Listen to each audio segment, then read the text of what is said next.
Hello' students, six ছেমিষ্টাৰৰ course registration প্ৰক্ৰিয়া আৰম্ভ হ'ল। গতিকে কেনেকৈ কৰা হ'ব চাব।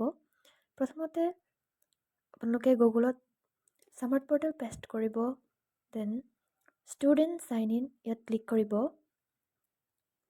আৰু ৰেজিষ্ট্ৰেশ্যন প্ৰথমতে চাইন ইন কৰিবৰ কাৰণে ৰেজিষ্ট্ৰেশ্যন নম্বৰটো এড কৰিব আৰু পাছৱৰ্ডটো দিব।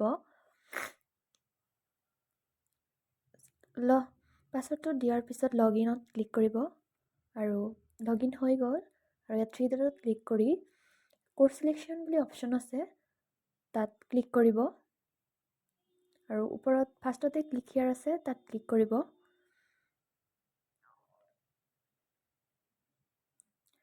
আৰু তলত চিলেক্ট ইউৰ কোৰ্ছ আছে, তাত ক্লিক কৰিব আৰু ইয়াত আহি গ'ল।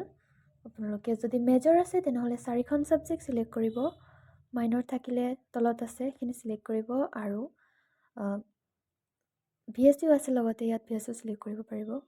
মেজৰত 16 ক্ৰেডিটৰ হ'ব, সেইকাৰণে 4খন ছাবজেক্ট চিলেক্ট কৰিব যাৰ যিখিনি আছে।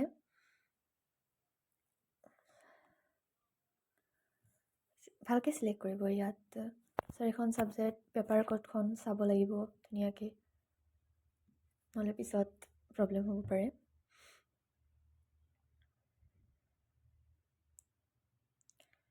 দেন আপোনালোকে VSC আছে, চবৰে এইটো কম্পালচৰি হয় কোৰ্ছখন। VSC ডিজাষ্টাৰ মেনেজমেণ্ট ইয়াত ক্লিক কৰি দিব আৰু পিছত ভালকৈ চাই ছাবমিট অপশ্যনত ক্লিক কৰি দিব।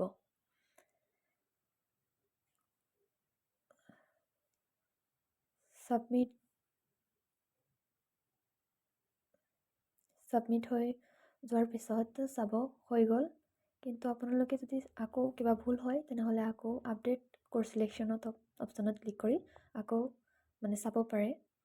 আৰু যদি হৈ গ'ল তেনেহ'লে ছাবমিট কোৰ্ছ ছিলেকশ্যন বুলি ক্লিক কৰি দিব।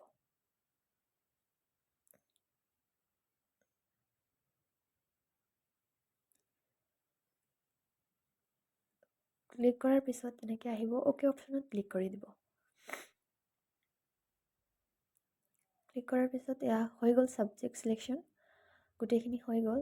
যদি হৈ গ'ল তেনেহ'লে ক্লিক হিয়াৰ চিলেক্ট চাব পাৰে পুনৰবাৰ ক্লিক কৰি। ইয়াত হৈ গ'ল 4খন ছাবজেক্ট আৰু এটা VSC হৈ গ'ল। গতিকে থেংক ইউ ছ' মাছ।